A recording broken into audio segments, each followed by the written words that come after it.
Clara Whitmore drove the last nail into her husband's coffin herself. Not because there was nobody left to do it. There were men standing right there in the yard, ranch hands, neighbors, the preacher from town who kept clearing his throat like he had something useful to say. They were all watching her, every single one of them. And not a single one of them moved. So Clara picked up the hammer. She drove that nail in clean and straight, the way Thomas had always taught her. 1 strike, 2. Her hands didn't shake. Her jaw didn't tremble. The preacher finally stepped forward, and she looked at him with eyes so flat and certain that he stopped moving and looked down at his boots instead. The men behind him did the same. When it was done, Clara set the hammer down on the tailgate of the wagon, smoothed the front of her black dress with both hands, and said, "Thank you all for coming." That was it. That was all she gave them. Because the truth was, Clara Whitmore had stopped having anything left to give people who only showed up to watch her fail. She had married Thomas 8 years ago in the spring, when the territory was still wild enough that a man with enough nerve and a woman with enough sense could carve something real out of nothing. They had done exactly that. 240 acres of Montana grassland that had been hard ground and harder winters when they first broke soil on it, and was something worth fighting for by the time Thomas coughed his last breath into a handkerchief on a Tuesday morning in July of 1881. The ranch was called Whitmore Flats. The banknote on it was 4 months from calling due. Clara knew both of those facts the way she knew her own name. She also knew what the men gathered in her yard believed, that she would be sensible and sell, and move somewhere smaller, and let someone else carry what Thomas had left behind. She could see it in the careful, sympathetic way they looked at her. The way they didn't quite meet her eyes. The way Nathan Caldwell, who owned the biggest cattle operation in the county and had been trying to buy her land for 3 years, kept his hat in his hands and his face arranged into something that was supposed to look like grief, but looked more like patience. He was waiting. They were all waiting. Clara let them wait through the burial, through the 3 dishes of food that appeared on her porch afterward that she didn't touch through the long afternoon and the longer evening.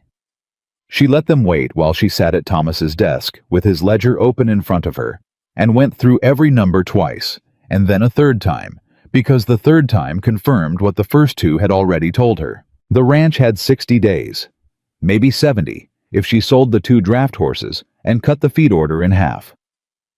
She sat with that information for a long time. Then she closed the ledger. Then she went to bed. And in the morning, before the sun was fully up, Clara Whitmore put on her black dress again, hitched the small sorrel mare to the wagon, and drove 14 miles to the Garrison County livestock auction. If you are watching this story right now, I want you to stop for just 1 moment and subscribe to this channel. Click that subscribe button and hit the bell so you never miss a story like this one. And when you leave a comment, tell me what city are you watching from. I want to see how far this story has traveled. Now let's get back to Clara. The Garrison auction ran every Thursday from May through October, and it drew men from 4 counties who came to buy and sell horses, cattle, mules, and equipment. It was loud, and it smelled like hay and manure and leather, and the particular sharp sweat of working animals. And Clara had been there a dozen times over the years beside Thomas, who had a gift for reading livestock that she had spent 8 years quietly learning herself. She tied her mare at the post outside and walked through the gate. The conversations nearest to her stopped the way conversations do when something unexpected appears in a familiar place. A widow in full mourning at a livestock auction 2 days after her husband's burial was unexpected. Clara kept walking. She found a spot near the center rail where she could see the pen clearly, and she put her hands on the top board, and she watched. The first several lots moved through quickly. Good horses drew good money. A pair of matched bay geldings went for more than she had in the bank.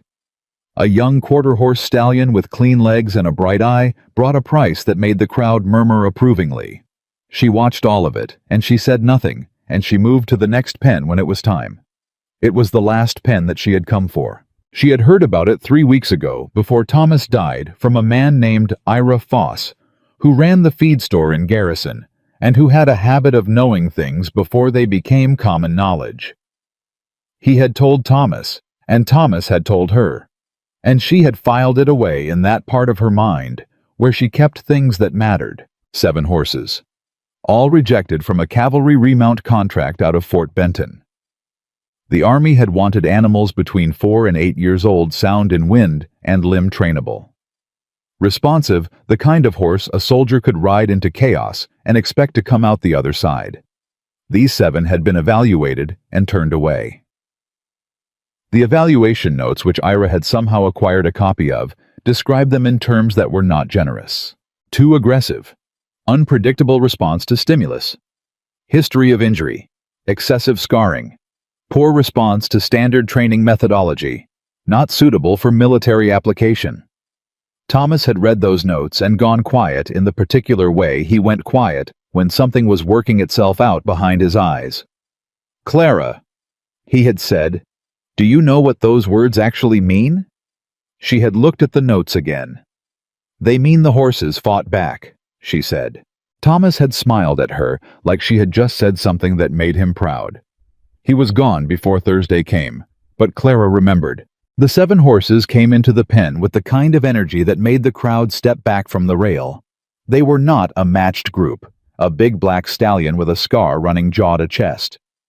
2 mares that moved like they were reading every person in the space simultaneously. 3 geldings of varying age and color who held themselves with a wariness that was not fear exactly, but something more considered than fear, and 1 small dun mare who was older than the rest by a decade at least, and who walked into that pen and stood in the center of it like she owned it. The auctioneer looked at his notes and looked at the horses and looked at the crowd. "All right," he said with the tone of a man doing a chore he is not enthusiastic about. 7 head mixed lot, rejected remount stock. Offered as a group only. Who'll start me at 50? The silence that followed was its own kind of answer. Clara had expected this. She had also, in the small dark hours before dawn, thought carefully about what Thomas had believed about those horses, and why, and whether she believed it too, and whether belief was sufficient given the state of the ranch ledger. She had arrived at no clean conclusion. But she had arrived at the auction, and that was its own kind of answer. $10, she said. Every head in the place turned toward her. The auctioneer blinked. "Ma'am, I'm asking 50. I heard what you were asking," Clara said. "I'm offering 10. The man beside her, she didn't know him, a broad-shouldered rancher from up near the river by the look of his hat, made a sound that was not quite a laugh. "Lady, those horses aren't worth $10 apiece, let alone for the lot." "Then nobody else should have trouble letting me have them," Clara said. He didn't have an answer for that. Neither did anyone else at the rail. The auctioneer tried once more to generate interest. He described the horses with the optimistic vocabulary of his profession. He pointed out the stallion's deep chest and the older mare's solid bone structure. He noted that rejected remount stock often found successful second careers in working ranch operations. He was, Clara thought, doing his best. Nobody bid. She ended up with 7 horses for $12, because the auctioneer talked her up 2 more out of professional pride, and she paid the $12 in cash and presented the bill of sale to the gate attendant and led the horses out of the pen herself. This was the moment that Nathan Caldwell chose to appear. He had not been at the auction when she arrived. She had looked for him because she had learned years ago that Nathan Caldwell was the kind of man worth keeping track of. But he was here now, and he had clearly been told what had just happened, because his expression as he walked toward her had that particular quality of a man who believes he is arriving just in time to be helpful. Nathan Caldwell was 51 years old, and he had been ranching in this county since before it was a county. He was not an entirely bad man, which was perhaps the most complicated thing about him. He was capable of genuine generosity, and he had on more than one occasion extended credit to struggling neighbors in ways that had kept families on their land through hard winters. He was also absolutely certain in every cell of his considerable body that he understood how the world worked and what its correct order should be, and that certainty had a way of crowding out almost everything else. He had wanted Whitmore Flats for 3 years. The water rights attached to the eastern edge of Clara's property would solve a problem that had been costing him money since the drought of '78, and the acreage itself was some of the best grass in the county. He had made 3 offers to Thomas, each one reasonable, and each one declined. He had been waiting since then for circumstances to change. "Mrs. Whitmore," he said, and he said it gently, which was how she knew to be careful. "I heard what just happened in there. I want you to know, I have a great deal of respect for your nerve." "Thank you," Clara said. She was checking the lead ropes on the horses and not looking at him. "But I have to be honest with you," Nathan continued. "Those animals are not going to help you. I know you're in a difficult position right now, and I know Thomas wouldn't want—" "Nathan." She said his name quietly, and it stopped him. "Don't tell me what Thomas would want. You didn't know him half as well as you thought you did." Nathan's jaw tightened slightly, and then he made the visible effort to relax it. "I'm trying to help you." "I know you are," Clara said. She finally looked at him. "But the help I need isn't the kind you're offering. The banknote comes due in 4 months. I know when it comes due. If you sell now, you'll have enough to start over somewhere." "I'm not starting over," Clara said. "I'm not going somewhere smaller, and I'm not selling Thomas's land, and I'm not having this conversation again. So you can either wish me luck, or you can get out of my way. But I'd appreciate you deciding quickly because I need to get these horses home before dark." Nathan looked at her for a long moment. Then he looked at the 7 horses behind her who were watching him with a collective attention that seemed to make him faintly uncomfortable. "You're making a mistake," he said. "Maybe," Clara said. "But it'll be my mistake." She drove home with 7 horses tied behind the wagon and $12 less in her pocket, and the clear and absolute knowledge that she had, in the space of 1 morning, made herself the subject of every conversation in Garrison County. She found that she could live with that. What she found harder to live with was the silence of the ranch without Thomas in it. She had been managing that silence for 2 days already, and she expected it to get worse before it got better, and she was right. The house had his smell, still horses and pine soap, and the particular tobacco he kept in a tin on the mantelpiece, and she moved through it carefully, the way you move through a space where something delicate has broken, and you haven't yet had time to sweep up all the pieces. She put the horses in the south pasture where the fence was sound, and she watched them for an hour from the top rail. The black stallion, she was already thinking of him as Ranger, though she hadn't said the name out loud yet, moved around the perimeter of the pasture in a deliberate circuit, and she watched his eyes tracking the tree line and the fence posts and the distant ridge with a methodical attention that had nothing anxious in it. He wasn't nervous. He was assessing. The old dun-mare Belle, she decided, because the name fit the way some names just do, had settled into the center of the pasture, and the other horses had organized themselves loosely around her, without any apparent discussion, as though the arrangement were simply obvious. Clara sat on that fence rail until the light went gold and then went gray, and the first stars appeared, and she thought about Thomas, and she thought about the ledger, and she thought about the horses, and she thought about what it meant that she was still sitting here instead of inside the house where the silence was waiting. Ranger came to the fence eventually. Not all the way. He stopped about 6 feet out and stood there, and she could hear him breathing slow and even. "I know," she said aloud to nobody, and to him, and to the dark, and maybe to Thomas, who had believed in this, and hadn't lived long enough to see whether he was right. "I know, but here we are." Ranger didn't move. He just stood there breathing. And Clara sat on the fence in the dark, and the silence of the ranch settled around her, and for the first time in 3 days, she did not feel entirely alone in it. She did not sleep well that night. The grief came at her in the dark, the way grief does when you've been too busy to give it room during the daylight, in waves sudden and total, and then receding and then returning. She lay in the bed that was too large now, and she let it come and go, and somewhere in the early hours before dawn, she came to a decision that had been forming since the auction yard, since the moment she'd looked at Nathan Caldwell and said the words that needed saying. She was going to save this ranch, not because she had to, not because she had no other option, though the options were genuinely limited, but because Thomas had believed in this land and these horses and in her, and she was not willing to let all of that go without a fight. She got up before the sun and made coffee and went to the south pasture to check on the horses and found Ranger standing at the north corner of the fence, watching the ridge, and something in the way he was standing, the particular set of his attention, the stillness of it made her stop walking and look at the ridge herself. She didn't see anything, but she felt something. The way you feel weather before it arrives. The way you feel a thing before you have the language for it. She looked at Ranger for a long moment. "What do you know?" she asked him. He didn't answer. But he didn't look away from the ridge either, and she stood there with him in the early morning quiet, and the coffee going cold in her hand, and the feeling sat in her chest like a stone she couldn't yet name. The trouble came the following week in the form of a man named Doyle, who worked for Nathan Caldwell, and made a point of riding past the south fence on Tuesday morning while Clara was repairing a section of board. "Morning, Mrs. Whitmore," Doyle said. He had a way of saying her name that made it sound like a verdict. "Those the famous horses I've been hearing about?" "They're horses," Clara said without looking up from the fence. "Heard you paid $12 for the lot." He let the pause do its work. $12 for 7 head the Army threw out. That's something.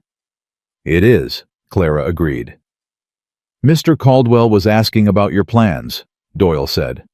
"For the ranch, whether you'd be taking on any help." Clara straightened and looked at him. "Tell Mr. Caldwell my plans are my own business, and tell him I don't need that kind of help." Doyle tipped his hat in a way that was not a gesture of respect. "Yes, ma'am," he said, and rode on. She watched him go, and then turned back to the fence and drove the nail harder than she needed to. 3 days after that, the feed store in town declined to extend her credit. She had been buying feed on a running account for 6 years without a single missed payment, and the owner, a man named Pitts, who had attended Thomas's burial and shaken her hand and said whatever was needed was his to give, told her with elaborate and entirely unconvincing regret that circumstances had changed. He couldn't say why. He seemed genuinely embarrassed. Clara paid what she owed in cash and walked out and drove home and sat in the kitchen for a long time doing arithmetic in her head. Someone had gotten to Pitts. She knew who. The week after that, a young man appeared at her gate on a horse that had been ridden hard from a distance, and he introduced himself as Ethan Walker, and he said he was looking for work. Clara looked at him. He was maybe 30, lean and sun-darkened, with the kind of hands that had spent years working with horses, and he held himself with the careful stillness of someone who had learned that moving too quickly in certain situations was a mistake. His eyes went to the south pasture before they came back to her, and she watched what happened in them when they found the horses. He went quiet. Not the quiet of indifference, the quiet of recognition. "Where'd you come from?" Clara asked. "Fort Benton most recent," he said. "Before that cavalry. Before that it's a long story." "Why are you here?" He looked at her steadily. "Because I heard a woman in Garrison County bought 7 horses the Army threw out, and I wanted to see if it was true. And if it was true, I wanted to see what she planned to do with them." Clara studied him for a moment. "Those horses aren't easy." "I know what they are," Ethan said. "I was at Fort Benton when they came through for evaluation. I read the rejection notes. I didn't agree with them." He paused. "I said so at the time. It didn't go over well." "What do you think they are?" Clara asked. He looked at the pasture again. Ranger was watching them from near the center fence line, ears forward, absolutely still. "I think they're the kind of horses that don't survive easy circumstances," Ethan said slowly. "I think whatever they've been through made them into something the Army's standard evaluation wasn't built to measure. And I think if somebody worked with them right, worked with what they already are, instead of trying to make them into something else, they'd be more useful than any 10 broke horses that never had to be." He brought his eyes back to her. "But that's just what I think." "You asked." Clara looked at him for another long moment. "I can't pay much," she said. "I'm not asking for much," he said. "The work is hard." "I know what hard work looks like." "The neighbors think I've lost my mind." Something shifted in his expression, not quite a smile, but close to one. "Respectfully, Mrs. Whitmore, the neighbors might not be the most reliable measure of what's sensible." Clara looked at him and at the pasture and at Ranger standing there watching, and she thought about Thomas, who had believed in things that couldn't always be explained until after you'd lived through them. "You can put your horse in the east barn," she said. "Supper's at 6. We'll talk about the horses tomorrow." Ethan Walker nodded once, the way a man nods when the thing he was hoping for has happened, and he doesn't want to press his luck by saying so out loud. He rode toward the east barn, and Clara watched him go, and then she looked at Ranger, who had gone back to watching the ridge. She didn't know yet what was building out there. She didn't have the language for it yet, the shape of it. But standing in the yard of her ranch with the late afternoon light lying flat across the grass, she felt it the way she had felt it that first morning. The weight of something coming. The particular pressure of a thing that has not yet arrived, but is already in motion. She went inside and started supper, and she was still thinking about that ridge when the sun went down and the dark came up, and somewhere in the distance, carried on the night wind from the north, she heard the first long cry of a coyote, and then another, and then more than she could count, rising together into something that sounded less like animals calling and more like something with intent behind it. She stood at the kitchen window for a long time listening. In the south pasture, Ranger stood at the north fence and did not move. And Clara Whitmore, who had not cried once since Thomas died, pressed her palm flat against the cold glass of the window and made herself a promise that she intended to keep. Ethan Walker was not a man who wasted words in the morning. Clara had noticed that within the first 2 days. He rose before she did, which she discovered only because she had the habit of being up before the sun, and she came out to find the east barn already open, and Ethan already inside moving between the stalls with the quiet efficiency of someone who had learned long ago that horses respond better to calm than to energy. He didn't whistle. He didn't talk to himself. He worked in a silence that felt somehow inhabited rather than empty. She stood in the barn doorway that second morning with 2 cups of coffee and watched him check the leg wrapping on one of the geldings, a raw-boned gray she had started calling Ghost because of the way he appeared and disappeared in low light, and she noticed that his hands moved the way Thomas's hands had moved around animals. Slow, deliberate, with a patience that had nothing passive in it. "He let you do that?" she asked. Ethan didn't look up. He objected for the first 5 minutes. Then he decided it wasn't worth the argument. She held out one of the cups. He came to the doorway and took it, and they stood there in the early quiet, looking toward the south pasture, where the others were beginning to move as the light came up. "The stallion watched the north fence all night," Ethan said. "I know," Clara said. "I checked at 2 in the morning. He looked at her sideways. "So did I."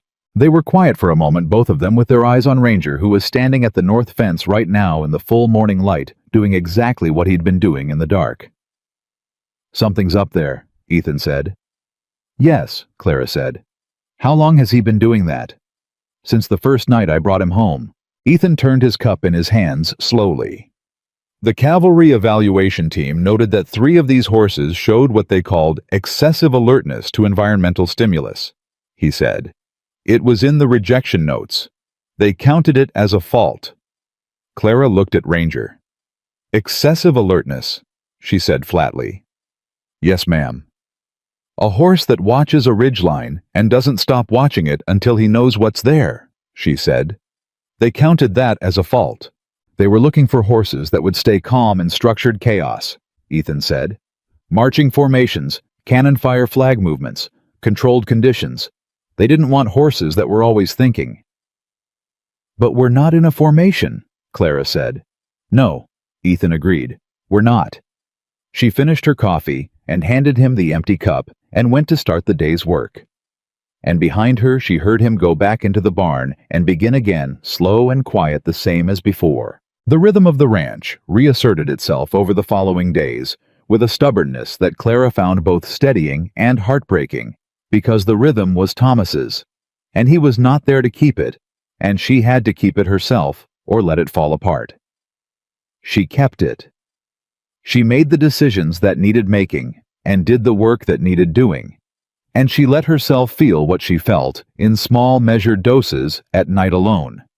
when there was nobody watching and nothing left that required her to be entirely functional. The horses were the part that held her together more than she expected. She had not anticipated that. She had bought them with a combination of grief-sharpened instinct and the memory of Thomas's voice telling her that sometimes the things people throw away are exactly the things that save you. She had not expected to find herself at the end of a long and draining day, leaning on the south pasture fence, watching them move and feeling something in her chest loosen that had been tight since Tuesday morning when Thomas stopped breathing. Ethan was training them. Not breaking them, he had made that distinction on the second morning when she asked how he planned to approach it, and the distinction had told her something important about him. "I'm not going to break anything," he said. "Breaking a horse means taking something out of them. What these horses have in them is the whole point. I'm going to work with it." "How?" Clara asked. He had thought about that for a moment, which she also appreciated the fact that he took the question seriously instead of reaching for an easy answer. "They already have a herd structure," he said finally. "You can see it. The dun mare is the center. The stallion is the perimeter. The others know their places without being told. So I'm going to start by convincing them that I'm part of the structure, not a threat to it." "And how long does that take?" The almost smile again. "As long as it takes Mrs. Whitmore." She had told him to call her Clara. He had nodded and continued to call her Mrs. Whitmore, and she had decided not to fight about it. The method worked, which she could see even in the first week. Not dramatically, not in ways that would have impressed anyone watching from outside. But the horses that had been watchful and edged in their first days on the ranch began gradually to carry themselves differently around Ethan, not relaxed exactly, but something more like acknowledged, like they had agreed to include him in the accounting of what was safe. Ranger was the last to shift, and when he did, Clara happened to be watching. It was a Thursday afternoon, 9 days after Ethan had arrived. He was standing in the south pasture about 20 feet from the stallion, doing nothing in particular, just standing there, weight on both feet, eyes down, not pressing. He had been standing like that for the better part of an hour.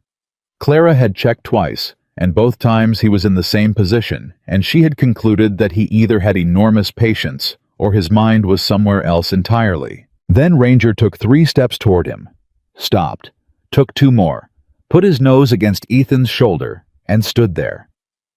Ethan didn't move, didn't reach up to touch him, just stayed completely still and let it happen. Clara turned away from the fence because there was something about the moment that felt private, and also because her eyes were doing something she preferred not to explain. She went to the house and started on supper, and told herself that this did not mean anything in terms of the banknote or the feed costs or Nathan Caldwell's patience wearing thin.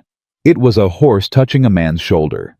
It was not a solution, but it felt like the beginning of one, and that was a thing she was learning to hold carefully, the way you hold something fragile that you're not sure yet will last.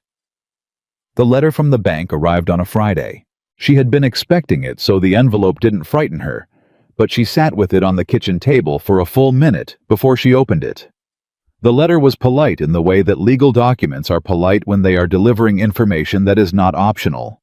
It confirmed the terms of the note, confirmed the date of maturity, and noted that the bank would welcome a conversation about the property in the event that repayment proved difficult to arrange. The bank manager's name was Aldous Hitch, and Clara had known him since she was a girl. And she knew that the careful phrasing of that last sentence was his work, because Aldous Hitch was constitutionally incapable of saying an unkind thing directly. He would wrap it in civility until it was almost unrecognizable, and you had to unwrap it carefully to find what it actually meant. What it meant was, "We are preparing for you to fail." Clara read the letter twice, folded it, put it in the tin box where she kept documents, and went outside. Ethan was at the fence. He had seen her come out, and he had read something in the way she was moving, because by the time she reached him, he had already turned away from the horses to face her. "Bank letter," she said before he could ask. He nodded once. 4 months, she said. He was quiet for a moment, and then he said, "Tell me what you know about the coyote problem." She blinked. Of all the things she had expected him to say, that had not been among them. "What?" "The coyotes," he said. "Up in the territory. I heard things at Fort Benton before I left, and I've heard more since I've been here. Tell me what you know." She leaned on the fence beside him and looked at the pasture and thought about it. "It started last spring," she said. "Up north, near the river. Packs coming in larger than usual, more coordinated than usual. Ranchers losing calves, some full-grown cattle. Anderson up near the county line lost 11 head in 6 weeks. The Morrison family had to bring their entire herd in at night, and they still lost 3. "How far south has it come?" "Not here yet," Clara said. "But people are talking. 3 ranches between here and the Morrison place have had night attacks in the past 2 months. She paused. Nobody has a good answer for it. Some men are talking about hiring shooters. Other men tried setting traps, but the packs are too smart, they go around them. Ethan was quiet, looking at the horses. "What are you thinking?" Clara asked. "I'm thinking about why the Army's standard response to predator intrusion doesn't work," he said. "Which is the same reason the standard response to these horses didn't work. You go in with a fixed method and you expect everything else to conform to it. But the coyotes aren't conforming. And these horses..." He stopped and started again.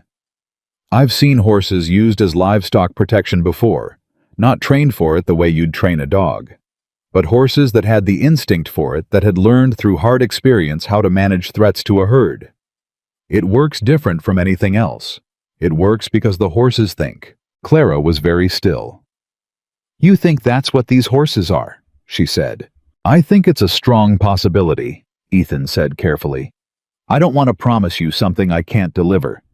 But I think the instincts are there. I think the structure is there. Belle's the key, the way the others organize around her, the way they read her. If she decides the herd needs protecting, they'll follow her lead. And Ranger." He stopped, looking at the stallion at the north fence. "Ranger doesn't sleep, not really. He rests standing up and he watches." "You think the Army called that excessive alertness?" "They did," Clara said. "What they had," Ethan said quietly, "was a horse that had appointed himself responsible for something. And they didn't want the responsibility. They wanted the performance." Clara was quiet for a long moment. "How long to know for certain?" she asked. "A few more weeks of work," Ethan said. "Maybe less. The structure's already there. I'm mostly just learning to read it." She nodded slowly. Then, "Nathan Caldwell came by while you were in the north pasture this morning." The stillness that came over Ethan then was different from his usual stillness, more deliberate. "What did he want?" "He wanted to know if I'd reconsidered selling," Clara said. "He had an updated offer. He was very polite about it." "What did you tell him?" "I told him no." She paused. "He stayed friendly. He said he understood. He said the offer would remain open as long as I needed. He said..." She stopped, because what Nathan had said next was the part that was still sitting in her, like something she hadn't fully digested. "He said he hoped I knew that sometimes the kindest thing a person can do for themselves is recognize when they're fighting a battle they can't win." Ethan turned to look at her directly. "He said that," Ethan said. "He said it gently," Clara said. "He's always gentle." "That's not kindness," Ethan said. "That's patience. He's waiting for you to run out of options." "I know what he's doing." "Does he know you know?" Clara thought about Nathan's careful, sympathetic eyes and the particular quality of his waiting. "I think he suspects," she said. "I don't think he cares." Ethan turned back to the horses. "Then we'd better give him something to care about," he said. The thing he meant by that became clearer over the following 2 weeks as the training shifted from the slow, foundational work of trust building into something with more shape to it. Ethan began working the horses together, moving them as a group, and what Clara watched from the fence during those sessions was so different from anything she had seen before that she found herself going still and quiet in the way she went still and quiet when something was working itself out that she didn't have words for yet. The horses moved like they were thinking collectively. Belle set the direction and the pace, and the others organized around her with a precision that had no performance in it, no showmanship, no effort to impress. It was purely functional, which made it more striking than any trained display she had ever watched. When Ethan introduced a simulated threat from the east fence noise movement pressure, the response was immediate and coordinated. The smaller animals went to Belle. Ranger went to the threat. The others formed a moving perimeter between the two. "They've done this before," she said to Ethan that evening. "Yes," he agreed. "Where when the army had them before that?" "Before the army," Ethan said, "those horses came from 3 different places. I tracked back the acquisition records at Fort Benton before I left. 2 of the mares came from a Crow trading post up near the Yellowstone. The geldings came from a settlement ranch that broke up in '78 when the family lost everything to a harsh winter. And Ranger—" He paused. Ranger's history was listed as unknown, which usually means someone knew and didn't want to say. Clara looked at him. "What do you think it means?" "I think it means he came from somewhere that the army didn't want to acknowledge as a source," Ethan said carefully. "There were horse handlers among certain tribal groups in the territory who trained animals in ways that didn't match cavalry methodology at all. The army took horses from those places when it was convenient and didn't always record where they'd come from. What those horses knew what they'd been taught, it didn't show up in a standard evaluation because it wasn't being looked for." Clara sat with that for a long time. "Thomas knew," she said finally. It wasn't a question.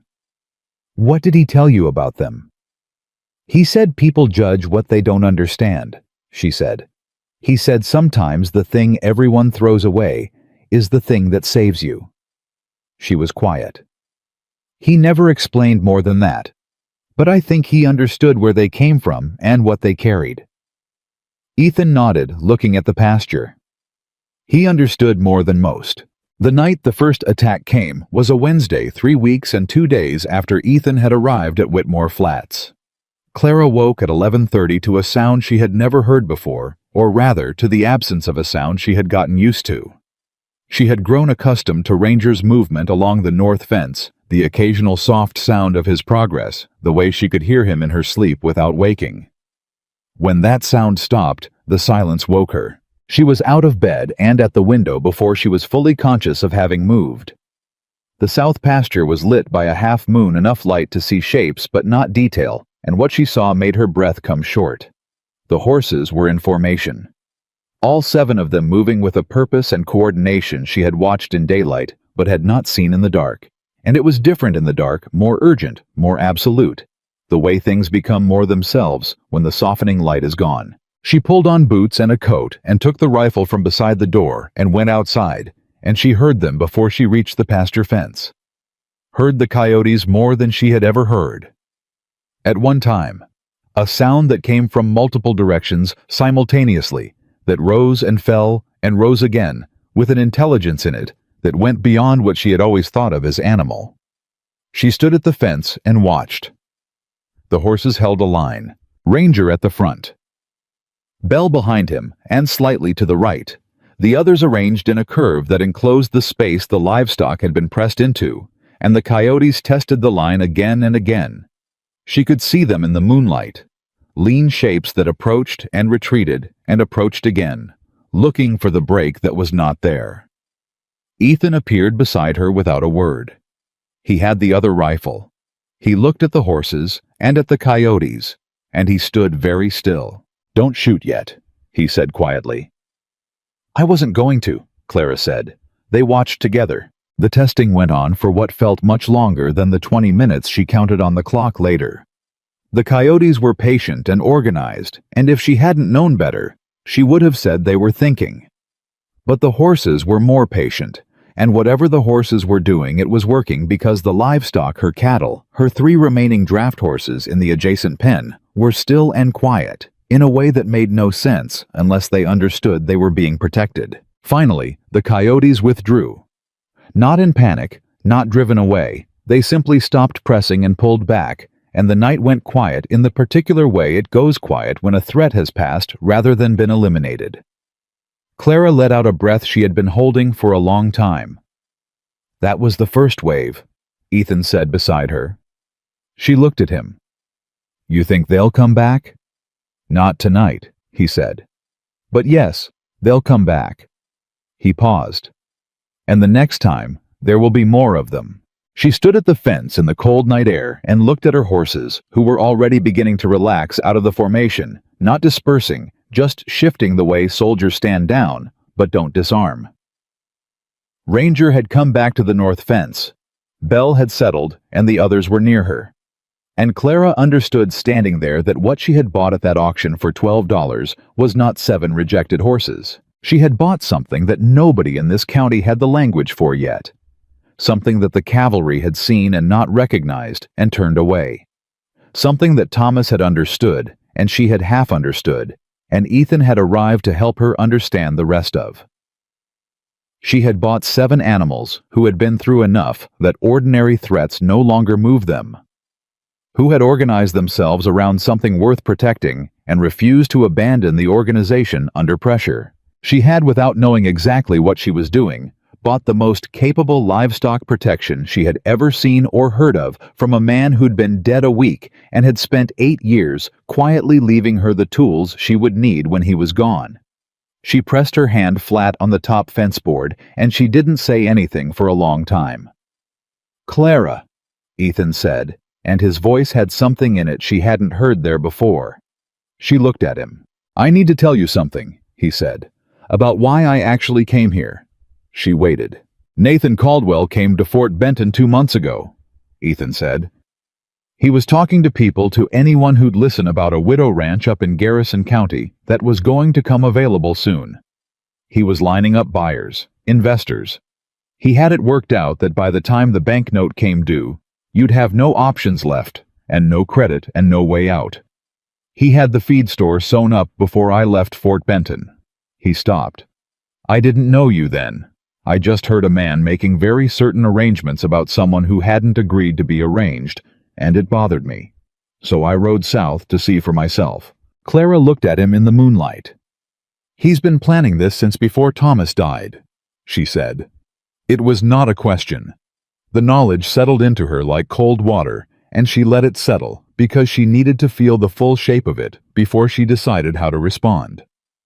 "He may have been waiting for Thomas to die," Ethan said carefully. "Or he may have been preparing for the possibility. I can't tell you which." "It doesn't matter which," Clara said. "No," Ethan agreed. "It doesn't." She looked at Ranger standing at the north fence watching. "He made a mistake," she said. "Did he?" "He didn't account for the horses," she said. Ethan was quiet for a moment. Then very quietly he said, "No, he didn't." The cold had settled fully by then, and the half-moon had moved west, and somewhere in the distance, the coyotes had gone back to wherever coyotes go when they decide to wait. Clara stood at the fence and thought about Nathan Caldwell at Fort Benton 2 months ago, making careful arrangements, and she thought about Thomas, who had told her the last spring of his life that there were men in this world who did their worst damage with a smile and a reasonable voice, and that the only answer to that kind of damage was to build something they couldn't take. She had bought those horses with the last $12 she had because she'd felt Thomas's certainty in her chest like her own heartbeat. Now she understood what she had to build. "How long," she said, "before the coyote problem reaches every ranch in this county?" Ethan thought about it seriously. "Another month," he said. "Maybe 6 weeks." "And how long before my horses are ready for what comes next?" "They're ready now," he said. "I've been working toward what they already were. That was always the work." Clara pushed off the fence and turned toward the house. "Then we have 6 weeks," she said, "to make sure every rancher in Garrison County knows what these horses can do. Because when Nathan Caldwell's timeline runs out and he comes for this ranch, I want witnesses who have seen with their own eyes what he's trying to take." She went inside. Behind her, Ethan stood at the fence in the dark, and Ranger watched the ridge, and the cold settled over Whitmore Flats with the patience of things that are still waiting. The 6 weeks Clara had given herself turned into 4. Not because she had miscalculated. Because Nathan Caldwell had. He had expected her to stay quiet. To keep her head down, manage her crisis in private, and let the slow pressure of debt and isolation do what direct confrontation couldn't. That was the plan. She could read between the lines of everything he had done since Thomas's burial. The feed store, the bank letter's careful language, Doyle riding past the fence with that verdict smile. Patient, methodical, invisible. The kind of damage that looks like bad luck until it's too late to fight it. What he had not planned for was the Heller Ranch. The Heller place sat 11 miles northeast of Whitmore Flats on the same ridge system that Ranger had been watching since the first night. Frank Heller was 63 years old, had been ranching that ground since before Montana was a territory, and had the particular stubbornness of a man who had outlasted everything the land had thrown at him and considered stubbornness a virtue rather than a flaw. Clara had known him since childhood. He had come to Thomas's burial, stood in the back, said nothing, and left before the food came out. That was Frank Heller's version of grief, and she understood it because it was close to her own. He came to Whitmore Flats on a Tuesday morning, 4 weeks after Ethan had arrived, and he came on foot, which told her something had happened to at least one of his horses before she even had the gate open. "Frank," she said. "Clara." He took his hat off, which was the Heller version of urgency. "I need to talk to you about something I heard." She brought him inside and put coffee in front of him and waited. "People are talking," he said, "about what happened at your south pasture 3 weeks ago. The coyote pack, the horses." He wrapped both hands around the cup and looked at her. "I need to know if what they're saying is true." "What are they saying?" "They're saying those horses held a line," he said. 7 horses, and they held a line against a pack that should have broken them. They're saying the livestock didn't scatter. They're saying the horses knew what they were doing." "It's true," Clara said. Frank Heller was quiet for a moment. He had the kind of face that didn't move much when he was thinking, and she had learned as a child that the stillness meant he was taking something seriously, not dismissing it. "I lost 4 calves last week," he said. 3 nights in a row. I've got men watching, but the pack comes in from 2 sides at once, and by the time we get to one end, they've already hit the other." He paused. "I've set traps. I've had shooters out. I've tried everything a man is supposed to try, and it isn't working, Clara, and I'm not the only one. Anderson lost 6 head last month. The Birch Creek outfit had a mare killed 2 nights ago." He looked at her steadily. "Whatever those horses of yours are doing, I need to understand it." Clara looked at him. She thought about the 6 weeks she had planned, the slow building of witnesses, the strategy she had outlined to Ethan in the cold by the south fence. Then she thought about Frank Heller coming 11 miles on foot because something had gone wrong with his horses. "Come outside," she said. She took him to the south pasture and let him watch Ethan work the horses for 40 minutes. She didn't explain anything while it was happening. She let him see it. When it was done, Frank stood at the fence for a long time without speaking. "Lord Almighty," he said finally. "Yes," Clara said. "That old mare," he said. "She's the center of it." "Belle," Clara said. "Yes." "And the stallion?" "Ranger, he runs the perimeter. When there's a threat, he goes to it. The others fill in behind Belle and hold the protected space." Frank turned to look at her. "Where did you learn this?" "I didn't learn it," Clara said. "I bought it. For $12 at the Garrison auction." He looked at her for a long moment, and then he did something she had not seen Frank Heller do in 20 years of knowing him. He laughed. Not unkindly, it was the laugh of a man who has just understood a joke that was also true. "Nathan Caldwell called you crazy," he said. "Most of the county called me crazy," Clara said. "Most of the county was wrong," Frank said. He turned back to the horses.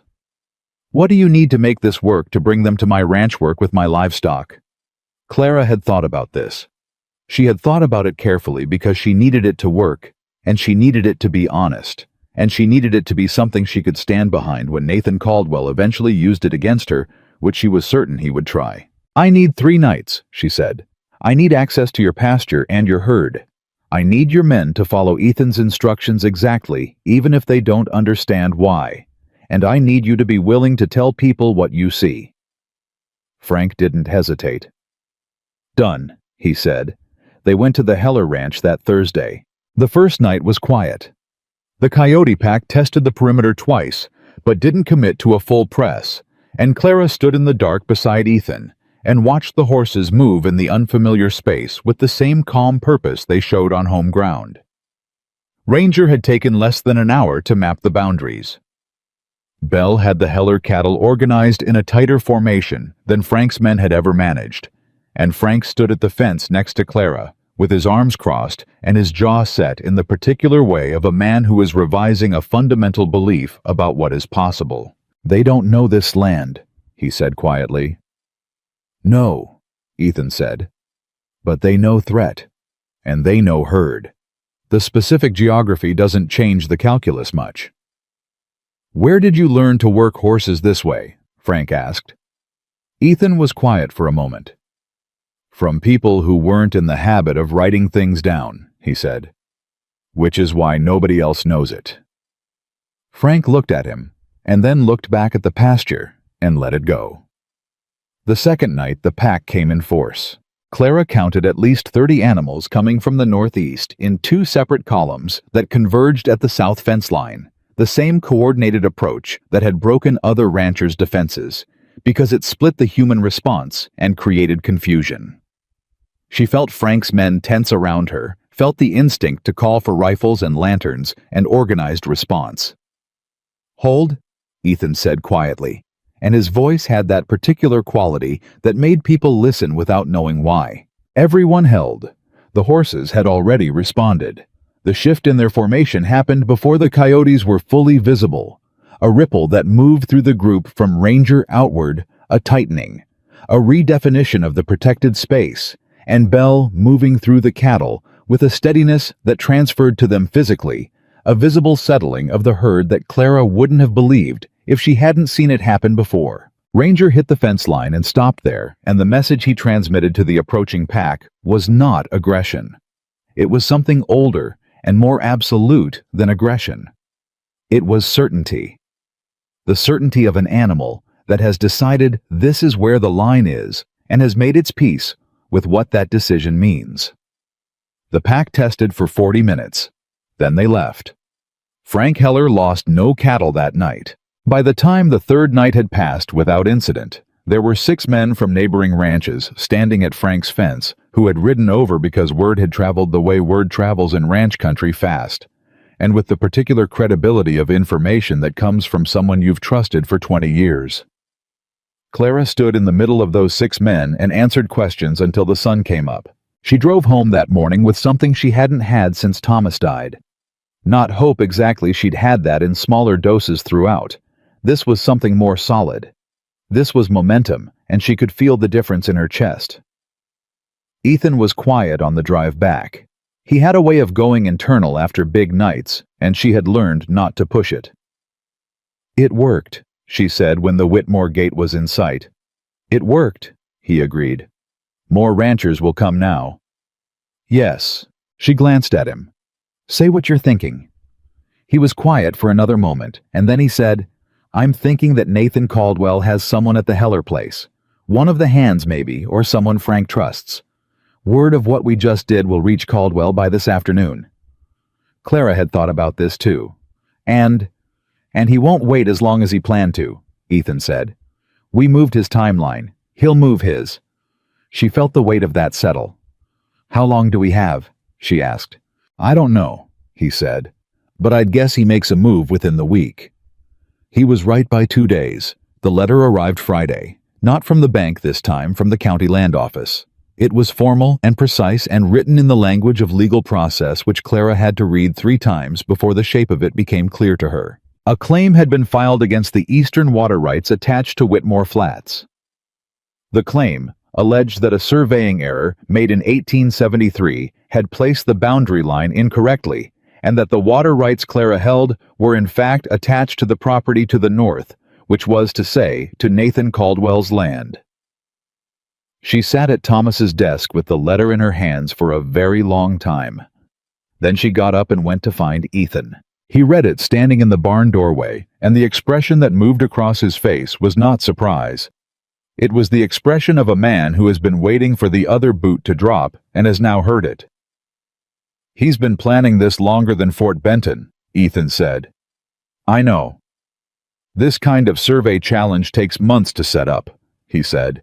"The documentation, the legal filing, finding someone willing to reinterpret a boundary line from 8 years ago." "He was planning it before Thomas got sick," Clara said.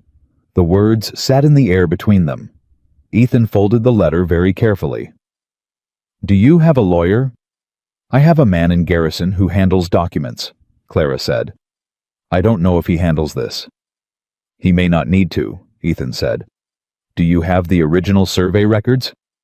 She looked at him. Thomas kept everything. Every paper, every document. He had a box. She went to the house and came back 20 minutes later with a tin box she'd carried from Thomas's study, and they sat at the kitchen table and went through it together. Thomas had been among his other qualities meticulous. The survey records were there. The original boundary documentation from 1873 was there. The deed of transfer when Thomas had bought the eastern acreage in 1876 was there with a boundary description so specific it included the names of the landmarks used to establish the line. Ethan spread it all on the table and read it with the focused attention of a man who has learned to read important things carefully because the details are where the truth lives. "This is solid," he said finally. "Is it enough?"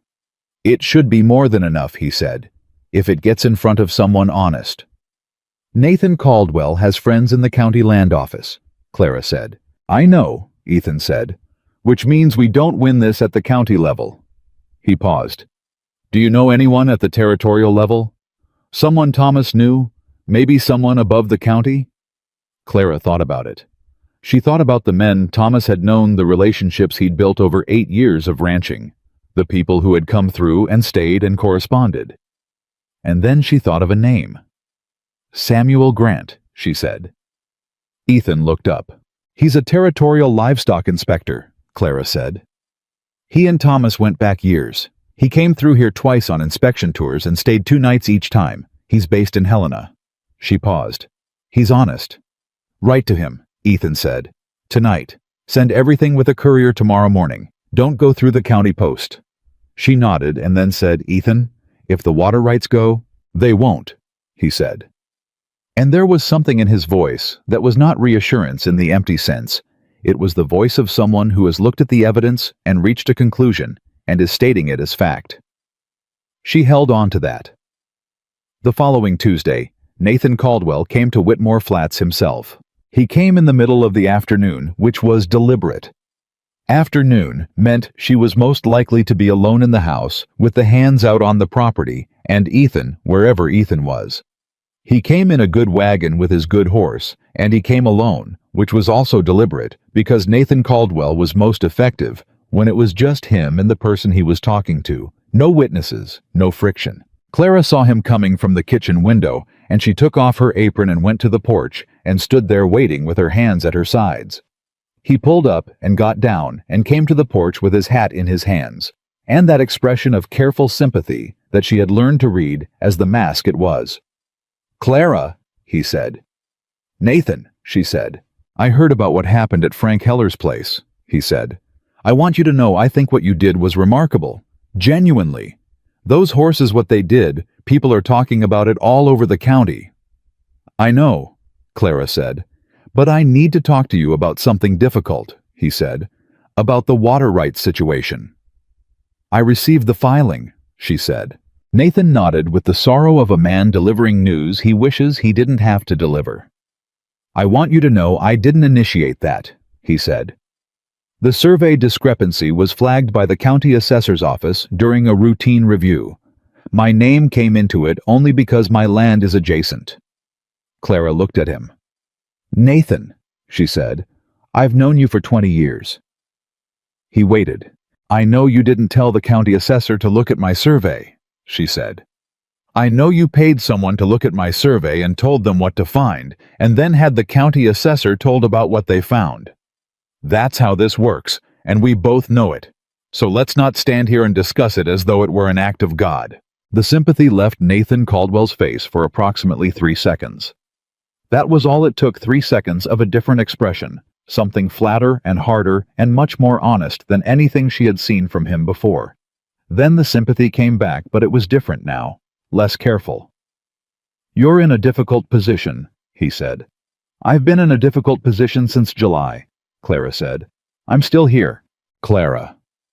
He stepped forward slightly, and his voice dropped in that way that was meant to feel like confidence, like the two of them sharing something private. I'm going to be direct with you because I respect you. The water rights challenge is going to be difficult for you to fight at the county level. You don't have the resources for a prolonged legal battle, and your banknote comes due in 3 months. He paused to let that settle. I have a new offer, better than the last. Enough to pay the note, enough for you to start over somewhere with room to breathe. You could take those horses with you. I'm not interested in the horses. I'm interested in the land, and I'm being fair about the price. Clara looked at him for a long moment. You came here to tell me I can't win, she said. I came here to offer you a way out that doesn't end in loss, he said. There's a difference. Is there? She said. Clara, my answer is no, she said. It's going to be no next week too, and the week after. You can come back as many times as you like. You'll get the same answer. Nathan looked at her, and she saw something shift in him, a decision being made, a patience expiring. You're making this harder than it needs to be, he said. I expect I am, Clara said. He put his hat back on. He went to his wagon. He climbed up and gathered the reins and looked back at her from the seat. I'm sorry about Thomas, he said, and for the first time since the burial, she thought he might actually mean it. He was a good man. He was, Clara said. He was also right about the horses. So was I. Nathan Caldwell drove away. She stood on the porch until the wagon was out of sight, and then she went inside and sat down at the kitchen table, and for about 5 minutes she let herself feel how scared she was.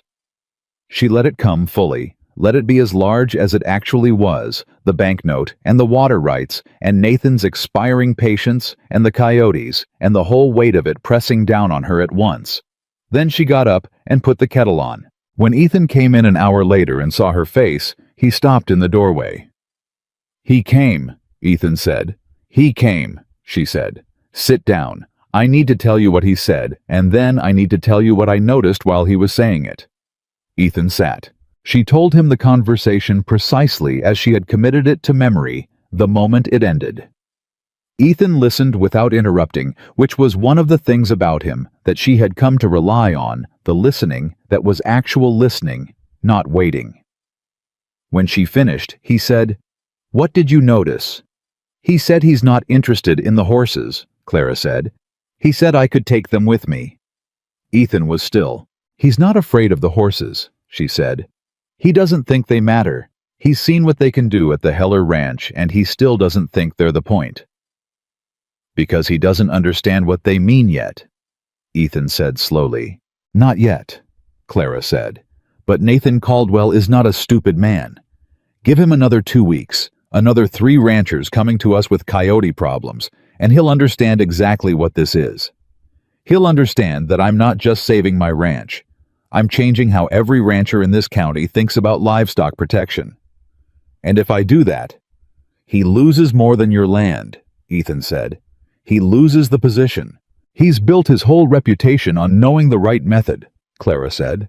On expensive cattle operations and the right way to run them, and the money to do it his way. If a widow with $12 and 7 rejected horses builds something that works better, that's not just a financial loss for him. It's everything, Ethan said. Yes, Clara said. They sat with that understanding for a moment. Then something came through the kitchen window, faint from the direction of the south pasture, not quite a sound, but the absence of the usual sounds, and both of them were on their feet before they had consciously decided to move. They went outside. Ranger was at the north fence. Not patrolling. Not watching. Standing with a rigidity that Clara had not seen in him before, every muscle locked his attention fixed on the northern ridge with an intensity that was almost human. Belle had moved the horses into a loose cluster near the south fence. The cattle in the adjacent pen were pressed together in the corner furthest from the north fence. Clara looked at the ridge. She looked at Ethan. That's not a coyote pack, Ethan said quietly. No, Clara said. Because coyotes moved in the hours after dark, not in the late afternoon. And Ranger's reaction to coyotes was different from this. It was alert and directed, purposeful. What she was seeing now was something that looked in the set of his body and the lock of his attention more like dread. "Someone's up there," Clara said. Ethan looked at the ridge for a long moment. "Yes," he said. "Watching us." Yes. She thought about Nathan Caldwell driving away an hour ago. She thought about his expiring patience and his new calculation. "How long do you think they've been there?" she said. "Long enough," Ethan said. He said it quietly, without drama, the way he said most things. But in the context of everything they had just said in the kitchen, in the context of Nathan Caldwell's visit and the water rights letter and the 3 months left on the banknote, those two words landed with a weight that Clara felt in her chest. Long enough. Long enough to know about the horses. Long enough to know about Samuel Grant and the letter she'd sent to Helena. Long enough to know that the strategy Nathan Caldwell had been building for months was running up against something he hadn't accounted for. She looked at Ranger standing at that fence, vibrating with the certainty of what he knew. And she understood with a clarity that felt like cold water on her face that the next thing Nathan Caldwell did would not be polite. He had been patient for months. He had been methodical and careful and invisible. But she had called him out on her porch that afternoon, named what he was doing, refused him for the last time, and sent him away without his purchase. Patience had a floor, and Nathan Caldwell had just hit it. The fire started at 2 in the morning. She woke to Ranger screaming. She had not known horses could make that sound, not in any distress she had witnessed before. It was not a whinny or a squeal or any of the sounds she had come to know from years of working with animals. It was something more elemental than that, a sound that went directly past her brain and into her nervous system and had her on her feet and at the window before she was fully conscious. The supply barn was burning, not starting to burn. Burning. The kind of fire that has been going long enough to have made up its mind, orange light, throwing itself against the dark with an enthusiasm that meant it was past the point of stopping with water and buckets. She pulled on boots and coat and ran. Ethan was already outside when she came through the door, and the ranch hand Wes was coming from the bunkhouse at a dead run, and all three of them looked at the barn and made the same calculation simultaneously and wordlessly. The barn was lost. "The horses," Clara said. "Already clear," Ethan said. "Ranger." He stopped. "Ranger woke them. I don't know how. I came out and they were already at the far fence." She looked at the horses, clustered at the south fence line. All 7 of them, watching the fire with the focused attention they brought to everything. Not panicked. Watching. She looked at the barn. She thought about what was in it. Feed. Equipment. The reserve hay that had to last through winter. Tools she could not afford to replace. She thought about Nathan Caldwell driving away in the afternoon. She thought about the man on the ridge. She didn't say any of it out loud. She stood in the orange light, and she watched her supply barn burn, and she felt the grief and the rage come up through her in a single wave that she rode without letting it break her. Wes said, "What do you want us to do?" "Wet down the fence line between the barn and the house," Clara said. "Keep it from spreading. There's nothing to do about the barn itself." Her voice came out level, which surprised her slightly. They wet down the fence line. The barn burned. By the time the sky started to go gray in the east, there was nothing left but the stone foundation and the smell of it, and Clara sat on the fence rail and looked at what had been 3 months of winter feed supply, and felt the numbers adjusting in her head in a way she did not like. Ethan came and stood beside her. "It was set," he said. "It wasn't a question." "Yes," she said. "I found a boot print near the east corner," he said. "Fresh. Someone was there within the last 4 hours." She nodded. "Clara," he said. She looked at him. His face in the gray early light was very serious, and something in it made her pay attention in a different way than usual. "I need you to hear something," he said. "What happened tonight, this is not a man who's still trying to pressure you. A man applying pressure doesn't burn your barn. He has someone do something recoverable, something deniable. A man burns a barn when he's decided the pressure isn't working and he wants you frightened." "I know," she said. "You're not frightened," he said. And it wasn't a compliment exactly or a challenge. It was an observation, and it had a question underneath it. "I'm terrified," Clara said. "I'm just not letting it make my decisions for me." Ethan looked at her for a long moment. "Then we need to move faster than we planned," he said. "Grant needs to be here before Caldwell's next move. And whatever his next move is, it won't wait much longer." Clara looked at the ruins of the barn. She looked at the horses at the south fence. Ranger standing at the outside edge of the group, watching not the fire, but the ridge, still watching the ridge, as though the thing up there had never left. Maybe it hadn't. She got down from the fence. "Write a second letter to Grant," she said. "Tell him what happened tonight. Tell him to come now." She went inside to make coffee, and behind her, the gray dawn came up over Whitmore Flats, and the smoke from the barn rose straight into the still air, and somewhere above the ridge, the thing that had been watching turned away and went back to report what it had seen. Samuel Grant arrived on a Thursday, 6 days after Clara sent the second letter. She knew he was coming before she saw him, because Ranger turned away from the ridge for the first time in 3 days, and looked south down the road instead, and she had learned by now to trust what that horse's attention told her. She was on the porch when the rider came through the gate, and she recognized Grant before she could make out his face, the way he sat a horse upright and economical, the posture of a man who had spent 30 years on horseback and had made his peace with it. Samuel Grant was 55 years old, and looked like someone had carved him out of the same material as the territory itself, weathered, angular, with eyes that had the particular quality of a man who had seen a great deal and had learned to look at things directly rather than around them. He had known Thomas for 11 years. He had written Clara a letter after the burial that said in its entirety, "Thomas Whitmore was a man of uncommon sense and uncommon decency, and I am poorer for his absence. If there is ever a thing I can do, I mean that without reservation." She had held on to that letter. He got down from his horse and took her hand in both of his, and what he said was, "I came as fast as I could. Tell me everything." She told him everything. They sat at the kitchen table for 2 hours, she and Ethan and Grant, and she laid it out from the beginning, the auction, the horses, Ethan's arrival, the first coyote attack, the Heller Ranch, the water rights filing, Nathan's visit the barn. She put Thomas's survey documents on the table. She put the county filing on the table. She put the letter from the bank on the table, and then she described the boot print near the east corner of what used to be her supply barn, and the smoke that was still faintly visible when Grant had ridden in. Grant listened, the way Ethan listened completely, without the need to fill the spaces. When she was finished, he sat for a moment with his hands flat on the table, looking at the documents.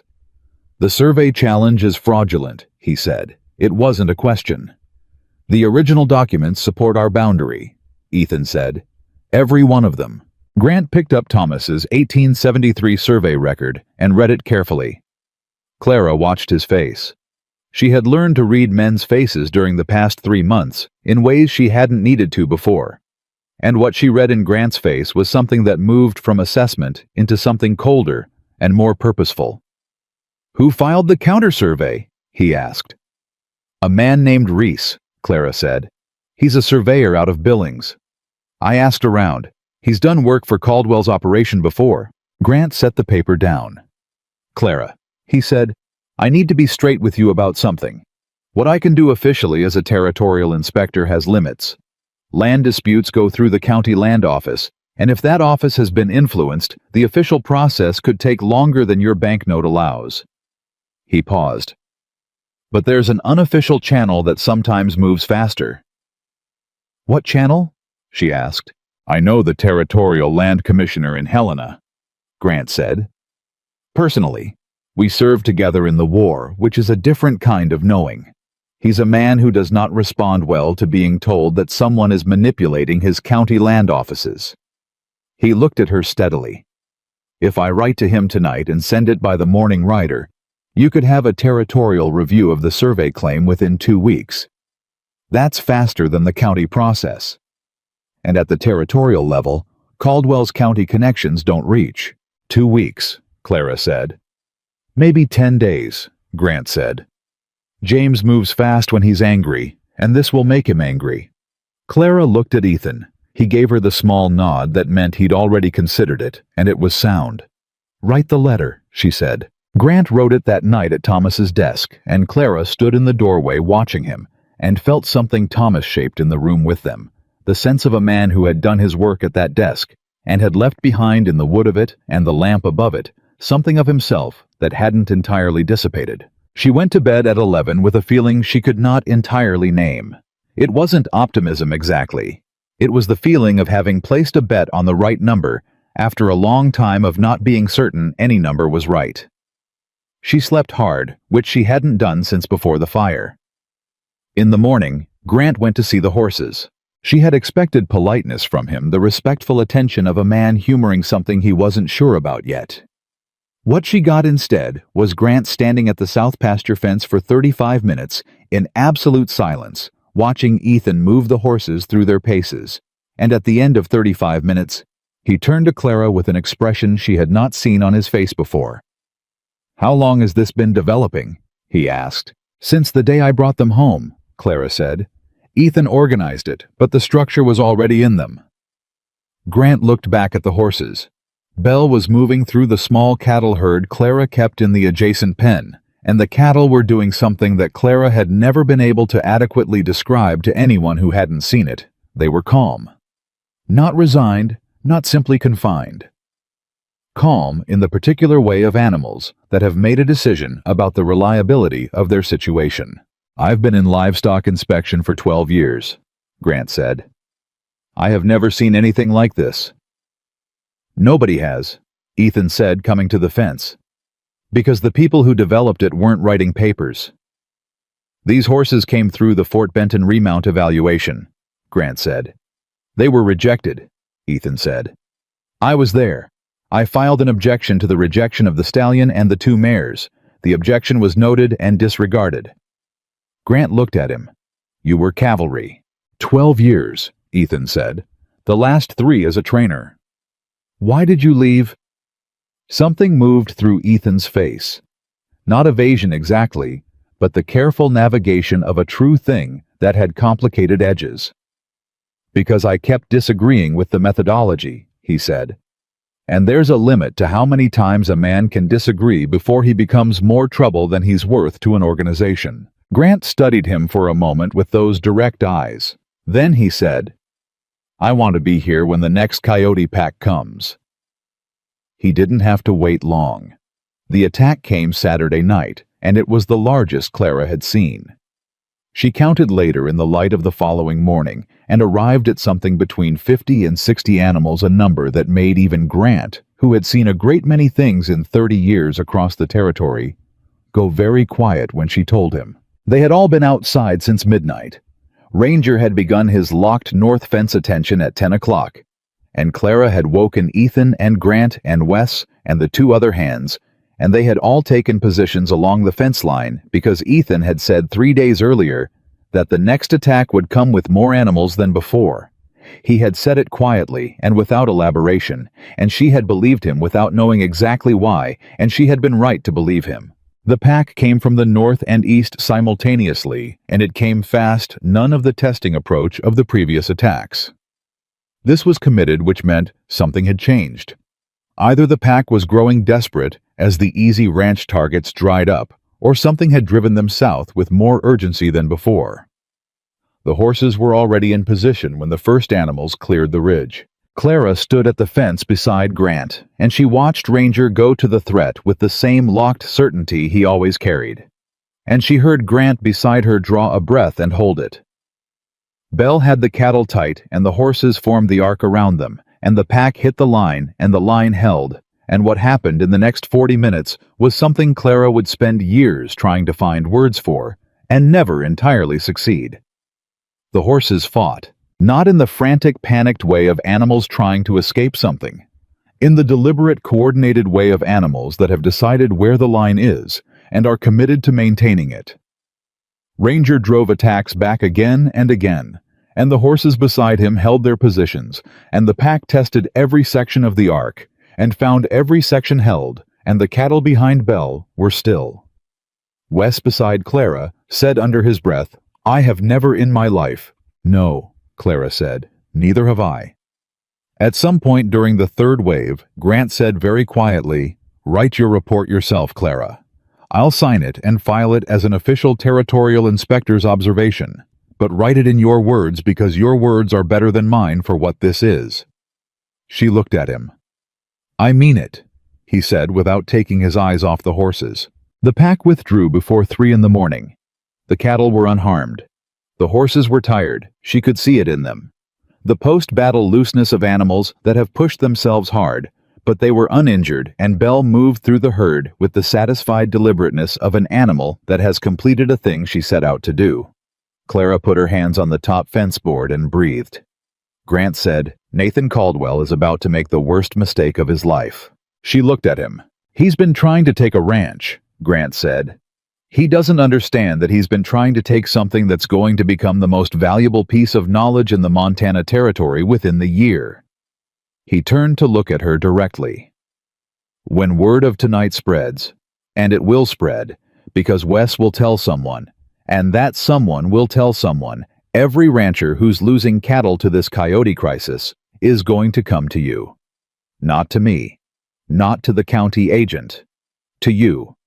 And whatever price Caldwell was planning to offer for your land is going to look like an insult within the month." Clara was quiet for a moment. "That doesn't solve the banknote," she said.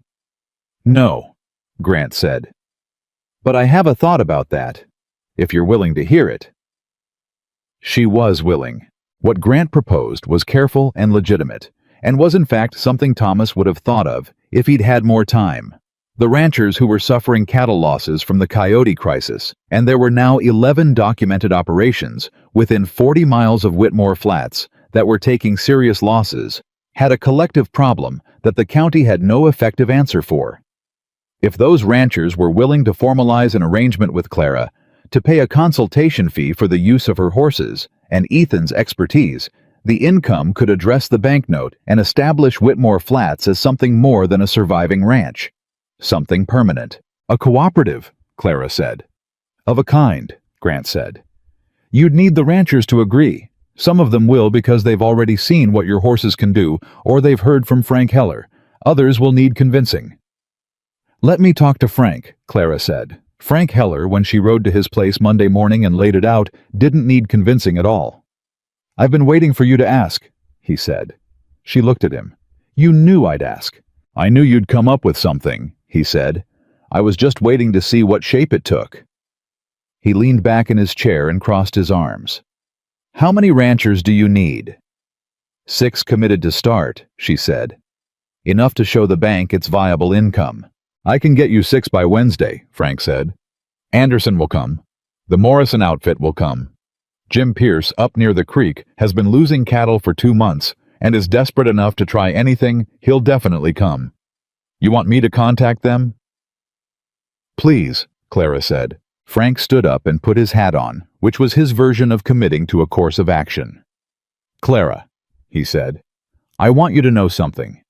I've been ranching this county for 40 years.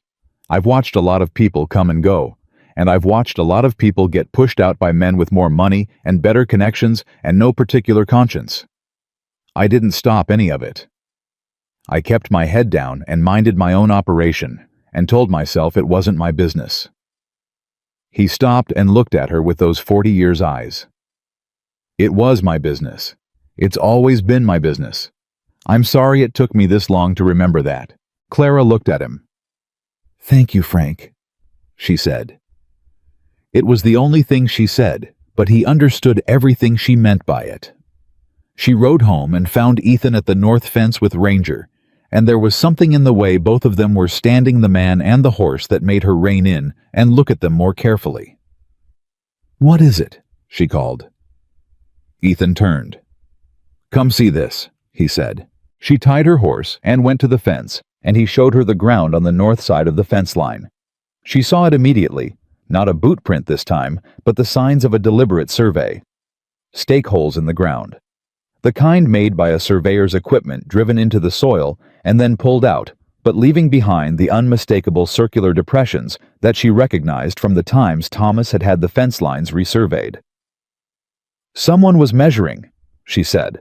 "Last night or the night before," Ethan said, "while we were busy with the coyotes."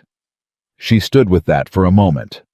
While they were occupied on the south side, while the attack was happening, and every person on the ranch was at the south fence watching the horses hold the line, someone had been on the north side of the property measuring her land.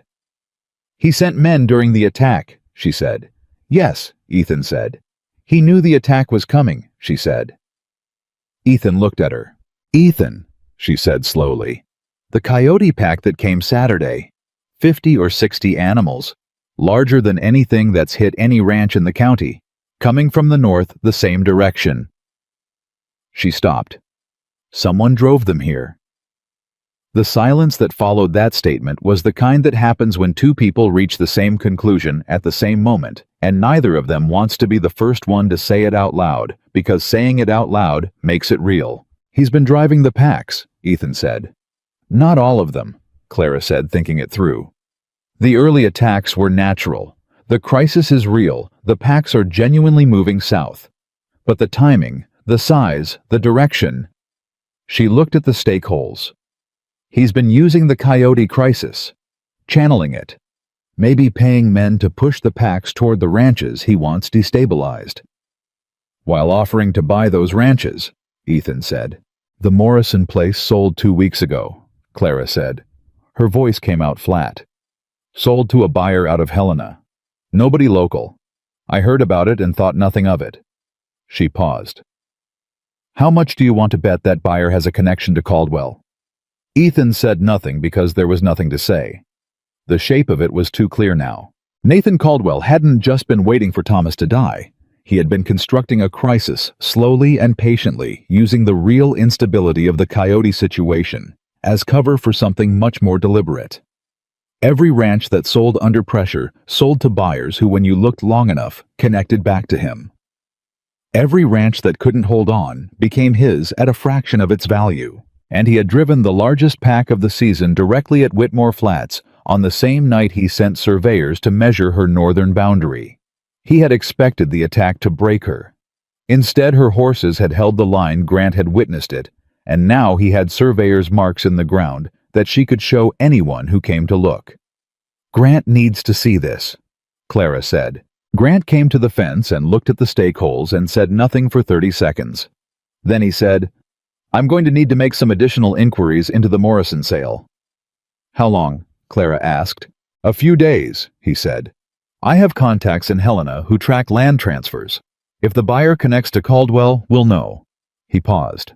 "Clara, if that connection exists, this isn't a property dispute anymore. This is fraud. Potentially criminal fraud, if we can show the coyote herding was deliberate." "Can we show it?" she asked. "That depends on whether anyone he paid to do the herding is willing to talk," Grant said. "Men who are hired for something like that usually have a reason to stay quiet. But men who are hired for something like that also frequently resent having been put at risk for someone else's profit." He looked at her. "It only takes one." Clara thought about Doyle, who had ridden past her fence with that verdict smile, and who had looked underneath the smile like a man performing a confidence he didn't entirely feel. "I might know where to start," she said. She didn't go to Doyle herself. That was Ethan's counsel, and she took it. A widow approaching one of Caldwell's men would be read as desperation, and desperation invited contempt. Instead, she sent Frank Heller, because Frank was the kind of man that other men in this county told things to, not because he pressed, but because he was there and he listened, and he had been a known quantity for 40 years. Frank came back on Wednesday with information that made Clara sit down. Doyle had not driven the coyotes, but he knew who had 2 brothers named Croft, who ran a trap line north of the county, and who had been paid 3 separate times over the past 4 months to push coyote packs toward specific properties at specific times. Doyle had known about it.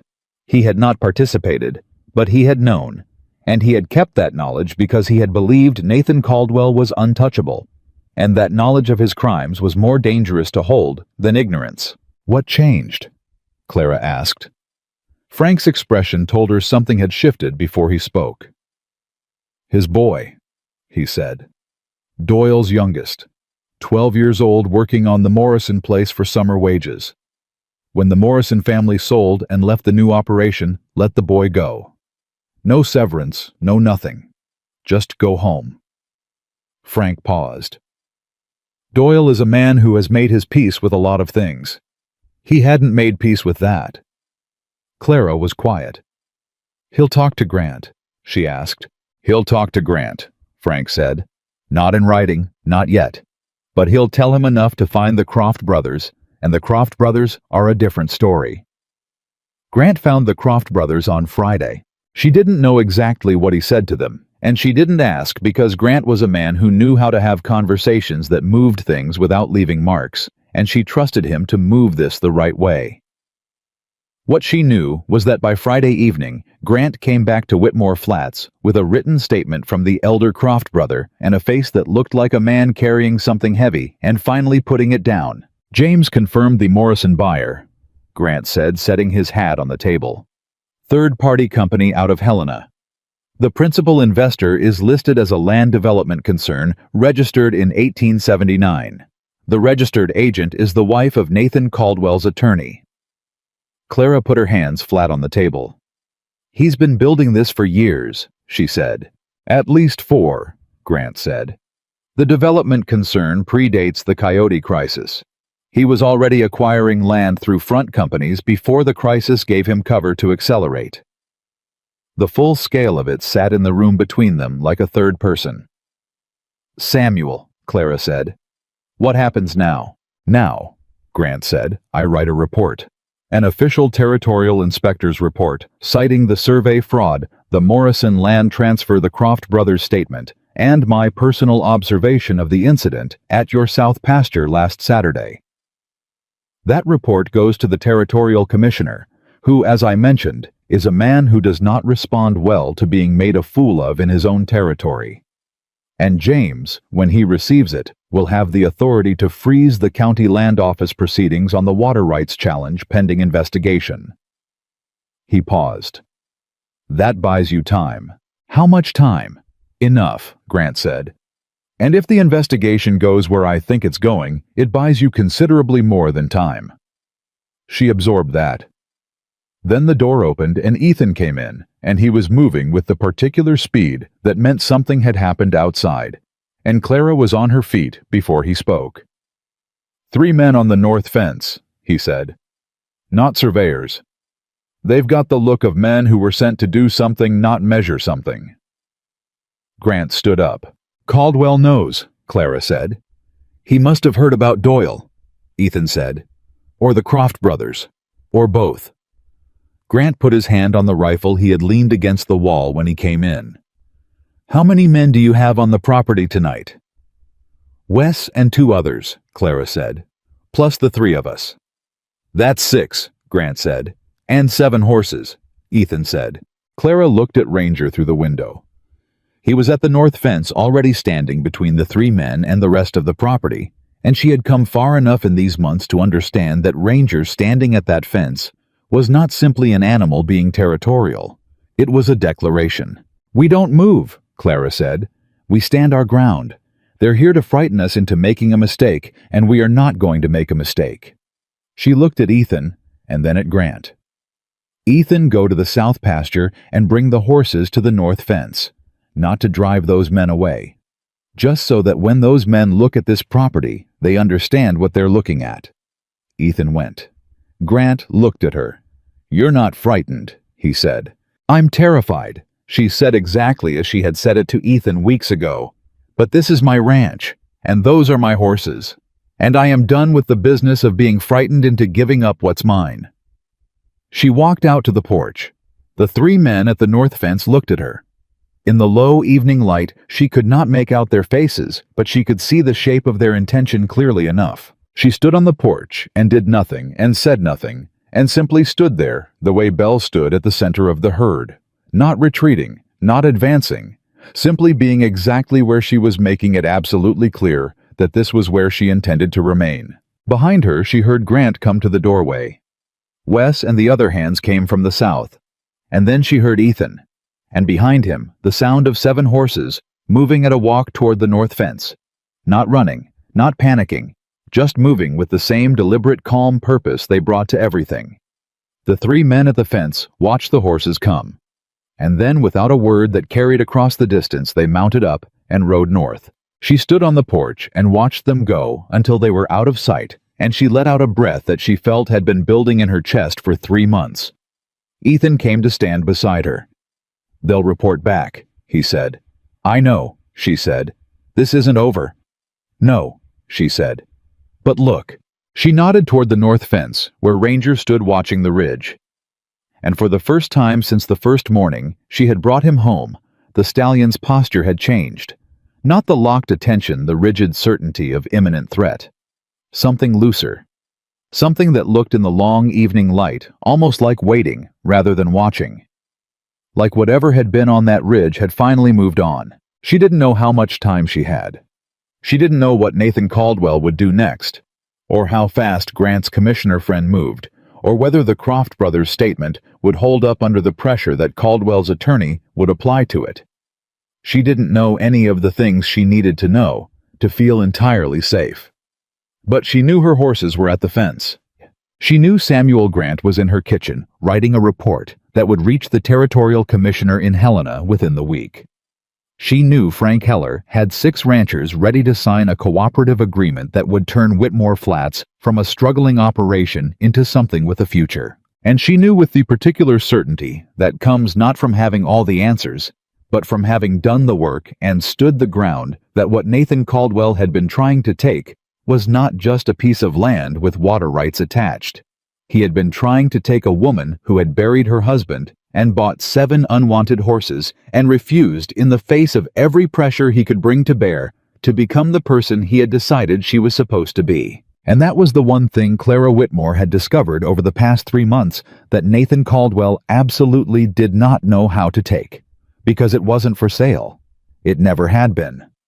The territorial commissioner's response came 9 days after Grant sent the report. Clara was in the barn with Ethan when Wes came running from the gate with the envelope. And she knew from the way Wes was moving, that particular loose-limbed run of someone carrying good news, they can't wait to deliver, that whatever was inside it was not bad. She took the envelope from him and opened it, standing right there in the barn doorway, and she read it once quickly and then a second time slowly, the way she read important things to make sure she had the shape of it right. She handed it to Ethan without a word. He read it. His face did the thing it rarely did. It moved fully and without the usual careful control into something that looked like relief. "The survey challenge is frozen," he said. "Pending full territorial investigation," Clara said. "Yes." "And the Morrison transfer?"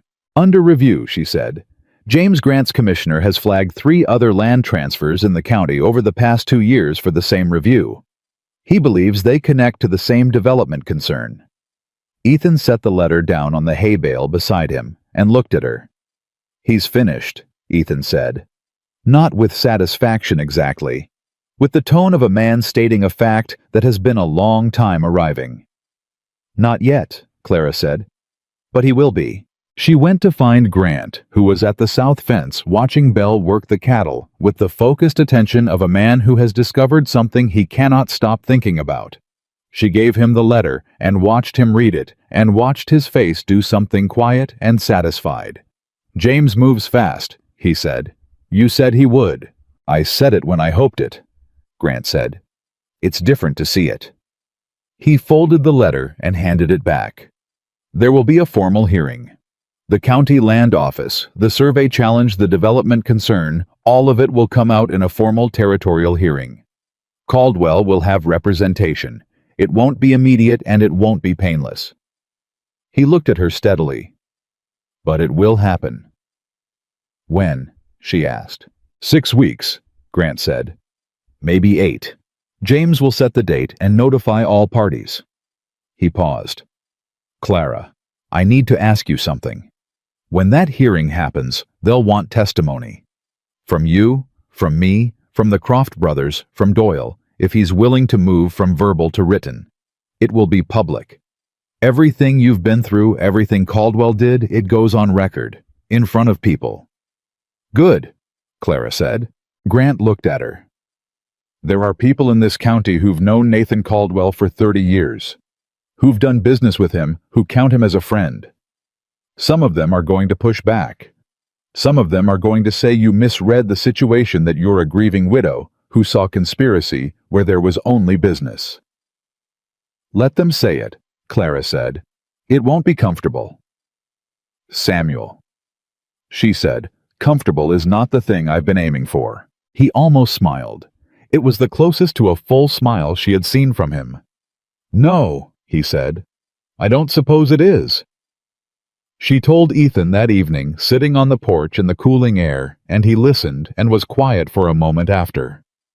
"6 weeks," he said. "Maybe 8. The banknote comes due in 5, he said. She had been waiting for someone to say that. She had been saying it to herself for 3 days. "I know. The cooperative," he said. "How close is Frank to having the agreement signed?"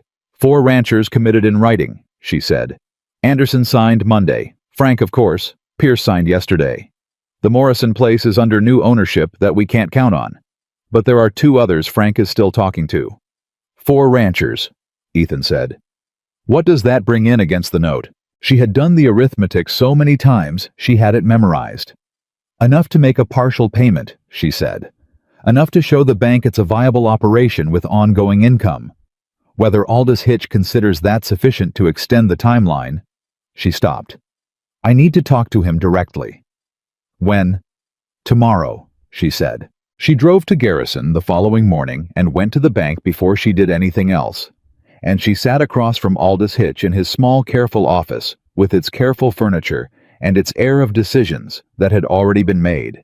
And she put the cooperative agreements on his desk, and she put Grant's letter on his desk, and she put a 1-page summary she had written herself the previous evening on his desk, and she folded her hands and waited. Aldous Hitch was a man who had grown up watching his father make decisions in this same office, and he carried the weight of that inheritance in the particular way that second-generation men carry things, with great seriousness and a slight but persistent terror of getting it wrong. Clara had always understood this about him, even when it frustrated her. He read everything she had put in front of him. He read it slowly, which she took as a good sign, because Aldous Hitch read fast when he had already decided, and slow when he was genuinely considering. When he was done, he set the papers straight on his desk with both hands and looked at her. "The cooperative income," he said. "You're confident in its continuity. The Coyote crisis is not going to resolve itself in 5 weeks, Clara said. The ranchers who have signed on are doing so because they have an ongoing problem, and they have seen with their own eyes that my horses provide an ongoing solution. Frank Heller will tell you that himself if you want to hear it from him." "The territorial investigation," Aldous said. "If it resolves in your favor." "When it resolves in my favor," Clara said, "the water rights remain with this property, which means the land value is what it has always been, and more, because there are now income-generating operations attached to it that didn't exist before." Aldous looked at her for a moment. She watched him weighing things. "Clara," he said, "I want you to know that the letter I sent the language about welcoming a conversation about the property." "I know, Aldous," she said. "You were doing what the bank required you to do." "I want you to know I didn't enjoy it," he said. "I know that too," she said. "And I'm not here to make you feel bad about it. I'm here to ask you for 60 more days." He straightened the papers again, which was his version of working something out. 45, he said. "And I'll need a payment against the note by the 15th. "The 15th of next month," she said. Yes, she could make the 15th. Barely, but she could make it. "Done," she said. She shook his hand and walked out of the bank into the Garrison Street and stood there for a moment in the fall air, and she felt 45 days landing on her shoulders, and she decided to feel them as what they were, enough rather than what they weren't. She did 3 other things in Garrison that morning. She went to the land office and filed a formal notice citing Grant's letter and the territorial freeze that the water rights challenge was under review. and that no county-level action should proceed pending that review. The clerk took it with an expression that told her the clerk had already received a version of this from someone above him in the territorial chain and was not surprised to see her. She went to the feed store where Pitts met her with the genuine embarrassment of a man who had done something he was ashamed of and knew it, and she told him without anger and without warmth that she would be resuming her account on the usual terms and that she expected those terms to be honored. He agreed immediately. She bought what she needed and put it on the account and drove out. And then, on the way back through the main street, she passed Nathan Caldwell. He was coming out of the attorney's office. His attorney's office. The man whose wife's name was on the Development Concerns registration, and he saw her at the same moment she saw him. And they both stopped. His wagon and her wagon, 10 feet apart, in the middle of the street. And the whole visible width of what had happened between them in the past 3 months sitting in the air like weather. Nathan looked at her. He was still impeccably dressed, still carrying himself with the confidence of a man accustomed to being the largest gravity in any room. But something had changed in his face since the last time she had seen him on her porch. The patience was gone. What was there instead was the expression of a man who has realized, possibly for the first time in his life, that a thing is not going to go the way he planned it. He didn't speak first. She didn't expect him to. "Nathan," she said. "Clara." His voice was level, controlled. "I heard about the territorial freeze." "I thought you might," she said. "I want you to know," he said. And he started carefully, the way he always started carefully. "That whatever the investigation finds, my original offer for the property was—" "Nathan," she said. He stopped. "I'm not going to sell," she said. "I wasn't going to sell before the freeze. I'm not going to sell after the hearing. I am not going to sell this ranch. I need you to hear that as the final answer. It is, so we don't have to have this part of the conversation again." He looked at her for a long moment. "You understand," he said slowly, "that the hearing is going to be difficult. The things that come out—" "I know what's going to come out," Clara said. "I'm the one who put them in front of Samuel Grant." Something moved across Nathan Caldwell's face. Not anger quite. Something more complicated than anger. The expression of a man who has spent 30 years in a county being the person who made the moves, who decided the outcomes, who saw further ahead than everyone else, confronting the fact that someone had seen further than him. "You're a stubborn woman," he said. "I am," Clara agreed. She clicked to her horse and drove past him and didn't look back. The hearing was set for the second week of November. The 6 weeks between the notice and the date were the hardest and the most alive that Clara could remember living since the spring before Thomas got sick the last spring, when everything was still possible and nothing had broken yet. They were hard because the cooperative demanded constant work, because the coyote attacks continued and the horses continued to answer them, because the ranch hands watched her for signs of cracking and she gave them none. They were alive because every morning she woke up to something that needed doing, and she did it, and every evening she looked at the south pasture, and the horses were there, and that had not lost its power to steady her even after months of it. Ethan was there through all of it, and she had stopped trying to define precisely what that meant. It meant what it meant, a man who arrived on her property because something had bothered him about a story he heard, who had stayed because the horses needed working, and then because the situation needed steadying, and then simply because he was there and the ranch had absorbed him the way good ground absorbs water without waste. She was aware that her feelings about him had become something she would eventually need to address. She was also aware that now was not the time, and he seemed to share that awareness because he had not pushed it toward anything definite, and she had not pushed it, and between them there was a kind of understanding that was wordless and sufficient. He found her at the north fence 3 nights before the hearing, standing where Ranger usually stood, looking at the ridge. "Can't sleep," he said. "I keep going over the testimony," she said. "What I'll say, what Caldwell's attorney will say back." "Grant has prepared you well," Ethan said. "Grant has prepared me practically," she said. "That's not quite the same as well." She looked at the ridge. I keep thinking about Thomas. About what he would say if he were here. Ethan was quiet beside her. He'd say you already know what to do, he said finally. He'd say you've known since the auction. She looked at him. You bought those horses because you understood something, Ethan said. Not the full shape of it, not all the details, but the core of it. You understood that what everyone else was throwing away still had value, and that the value was real even if nobody else could see it yet. That's what you're going to say at the hearing. Not legal arguments, that. She turned back to the ridge. Ranger was at the fence beside her, and he had been there since she came out, standing the way he always stood, not anxious, just present. Just there. She put her hand on his neck and felt the warmth of him, the solid living reality of him. And she thought about the auction yard, and the $12, and the laughter of the men at the rail, and Thomas who had believed. He was right, she said. He was, Ethan said. About the horses, she said. And about everything else. She felt Ethan look at her in the dark, and she let him look, and neither of them said anything else, and the night was quiet around Whitmore Flats, in the particular way it had gotten quiet in recent weeks. Not the silence of something waiting to happen, but the silence of something that had settled. The hearing was held in the Garrison County Assembly Room on a Tuesday morning in November, and it was the most crowded that room had been since the fire that had taken the Morrison barn 6 years ago, and the whole county had shown up to organize the rebuild.